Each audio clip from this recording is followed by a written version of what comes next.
7 வயதுடைய சிறுமி ஒருவருக்கு சிறுநீரக அறுவை சிகிச்சைக்காக அரசாங்கத்தினால் வழங்கப்படும் நிவாரண நிதிக்கான அனுமதியை வழங்குவதற்காக அவரின் தாயிடம் பாலியல் கையூட்டல் கோரிய திவி நெகும அபிவிருத்தி அதிகாரி ஒருவருக்கு கொழும்பு மேல் நீதிமன்றம் 20 வருட கடூழிய சிறை தண்டனை விதித்துள்ளது.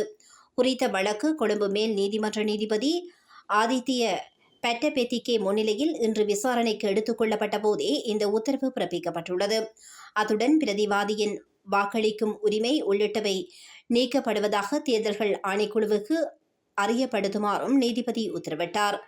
2015 ஆண்டு மார்ச் மாதம் பாலியல் கையூட்டல் பெறும் நோக்கில் குறித்த தாயை திஸ்ஸ மகரகம பகுதியில் உள்ள விருந்தகம் ஒன்றிற்கு அழைத்த நிலையில் கையூட்டல் ஒழிப்பு ஆணைக்குழுவினால் அவர் கைது செய்யப்பட்டார்.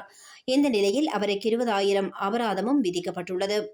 தமது தீர்ப்பை அறிவித்த நீதிபதி பிரதிவாதி ஒரு அரசு அதிகாரியாக தமது பொறுப்பை நிறைவேற்றுவதற்காக பாதிக்கப்பட்டுள்ள பெண் ஒருவரின் பாலியல் கையூட்டல் கோரியதை எந்த சந்தர்ப்பத்திலும் ஏற்க முடியாது என தெரிவித்துள்ளார்.